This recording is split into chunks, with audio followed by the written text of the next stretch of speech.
tal amigos? Bienvenidos a Haverim Tovim. Haverim Tovim en hebreo significa buenos amigos y somos justamente un grupo de amigos que tenemos como misión revelar al Mashiach Yeshua, al Mesías Jesús, como se lo conoce habitualmente, al pueblo de Israel, al pueblo judío, y también acercar a la gente gentil o cristiana a una aproximación mayor a la raíz hebrea del Evangelio. Para eso creamos un ciclo de reflexiones que duran aproximadamente 10 minutos, como esta de hoy, donde estamos tocando diferentes temáticas. Bien, ¿cuál es el título de la reflexión de hoy? La reflexión de hoy se llama Milhamá. Milhamá en hebreo quiere decir guerra. Y la pregunta es, ¿por qué el Señor, que es amor, es shalom, es paz, como se dice en hebreo, permite las guerras? Bueno, encontramos la respuesta en la misma palabra del Señor. Entonces les voy a pedir que me acompañen al libro de Jueces, en el capítulo 3. Vamos a estar leyendo ahora de los versículos 1 al 4. El título del capítulo es Naciones que fueron dejadas para probar a Israel. Y dice lo siguiente: Estas pues son las naciones que dejó Adonai para probar con ellas a Israel, a todos aquellos que no habían conocido todas las guerras de Canaán. Versículo 2. Solamente para que el linaje de los hijos de Israel conociese la guerra, para que la enseñasen a los que antes no la habían conocido. Versículo 3. Los 5 príncipes de los filisteos, todos los cananeos, los sidonios y los heveos, los que habitaban en el monte Líbano, desde el monte de Baal Hermón hasta llegar a Mat. Y el versículo 4 dice: Y fueron para probar con ellos a Israel, para saber si obedecerían a los mandamientos de Adonai que él había dado a sus padres por mano de Moisés. Bien, aquí podemos notar que el Señor deja adrede algunos pueblos enemigos para que le hagan la guerra al pueblo de Israel. ¿Y cuál era la misión? Que ellos justamente aprendiesen a hacer la guerra. Nosotros como hijos de Dios vivimos en una guerra espiritual, permanentemente.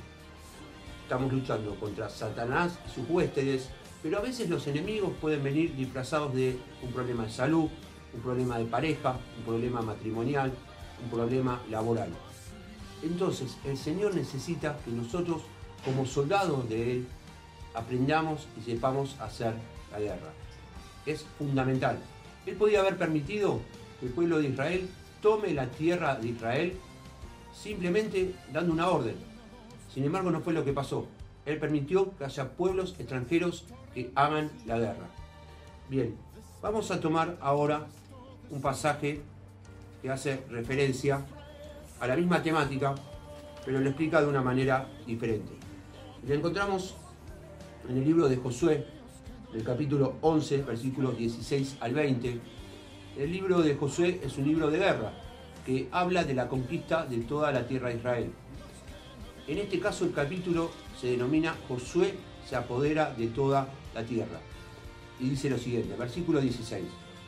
Tomó pues Josué toda aquella tierra, las montañas, todo el Negev, toda la tierra de Gosen, los llanos, el Arabá, los montes, las montañas de Israel y sus valles. 17. Desde el monte Halak, que sube hacia Seir, hasta Baal-Gad, en la llanura del Líbano, a la falda del monte Hermón, tomó asimismo a todos sus reyes, los hirió y mató. Versículo 18. Por mucho tiempo tuvo guerra Josué con estos reyes. 19. No hubo ciudad que hiciese paz con los hijos de Israel, salvo los heveos que moraban en Gabaón, todo lo tomaron en guerra. Versículo 20. Porque esto vino de Adonai, que endurecía el corazón de ellos para que resistiesen con guerra a Israel, para destruirlos y que no les fuese hecha misericordia, sino que fuesen desarraigados como Adonai lo había mandado a Moisés. Aquí notamos que, al igual que mencionamos en el libro de Jueces, en el de Josué, el Señor deja pueblos extranjeros para que le hagan la guerra al pueblo de Israel. Pero ¿cuál es la orden? Que ellos lo tienen que desarraigar, porque el Señor no muestra misericordia con el enemigo. El Señor es misericordioso con sus hijos, cuando nosotros pecamos, cuando nos arrepentimos de corazón y le pedimos perdón. Pero así como el enemigo no tiene misericordia, porque vino a robar, matar y destruir, y esa es su función, nosotros como hijos de Dios tampoco podemos mostrar misericordia cuando tenemos que desarraigar al enemigo. Esto con respecto al antiguo pacto. Vamos a pasar ahora al Brit Hadashah, o lo que se conoce como el Nuevo Pacto o el Nuevo Testamento. En este caso, el ejemplo está dado con el apóstol Pablo, el rabino Saulo de Tarso.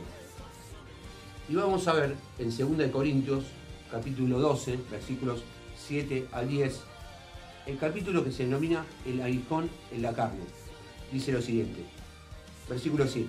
Y para la grandeza de las revelaciones no me exaltase desmedidamente, me fue dado un aguijón en mi carne, un mensajero de Satanás que me abofetee, para que no me enaltezca sobremanera. 8.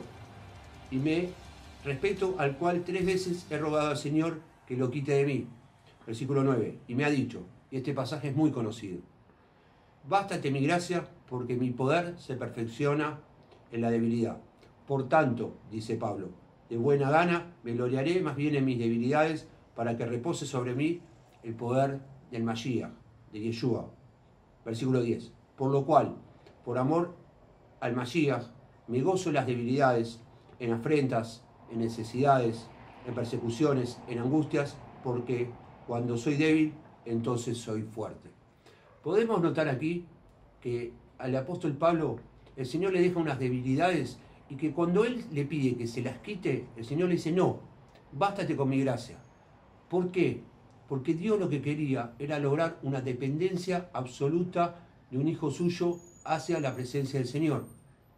Entonces, si nosotros comparamos lo que pasa en las guerras, donde el Señor permite que haya pueblos que le hagan la guerra al pueblo de Israel, a sus hijos, también permite en nosotros que haya debilidades para que lo tengamos que buscar, busquemos de su presencia, y es así donde Él se derrama y nos da la victoria. Por eso Pablo termina diciendo, por cuanto soy débil, fuerte soy. Él reconoce su debilidad. El pueblo de Israel también estaba en guerra y necesitaba sí o sí de la presencia del Señor para salir victorioso. Vamos a ver entonces cuáles son las conclusiones de la reflexión del día de hoy. Primero, Dios permite las guerras para probarnos. Las necesitamos. Al igual que el desierto, nadie lo quiere pasar. Nadie quiere pasar una guerra. A todos nos gusta vivir en paz, en shalom, nos gusta vivir en épocas de armonía, en épocas de bendición. Sin embargo, la guerra, al igual que el desierto, nos permiten que seamos forjados por el Señor, que nos formemos como guerreros, que moldeemos nuestro carácter, que aprendamos a usar realmente las armas espirituales que el Señor nos da, el ayuno, la oración, la alabanza, todas esas armas que son totalmente necesarias para salir vencedores y seguir avanzando en el reino. También, las guerras nos permiten que, además de aprender a guerrear, nos demos cuenta que no tenemos que ejercer misericordia con el enemigo, porque el enemigo no tiene misericordia con nosotros. Sí tenemos que amar a nuestros enemigos. Estamos hablando de personas, pero no de los enemigos espirituales, porque el enemigo principal, que es Satanás, vino a robar, matar y destruir. No podemos darle ni un centímetro de ventaja. Y por último, Dios quiere que tengamos una total y absoluta dependencia de Él. Nosotros como hijos de Dios, cada paso que vamos dando en la vida espiritual lo tenemos que consultar. Ya sea cuando necesitamos dirección, cuando tenemos que tomar una decisión y también y fundamentalmente cuando estamos en épocas de guerra. La palabra dice que hay épocas de guerra, hay épocas de paz, pero ambas las tenemos que pasar de la mano del Señor. Sí o sí, lo que Dios quiere es que nosotros le consultemos cada paso que damos, porque en definitiva, todo esto se trata en nuestras vidas de hacer la voluntad del Rey, de hacer la voluntad de Adonai, de nuestro Dios.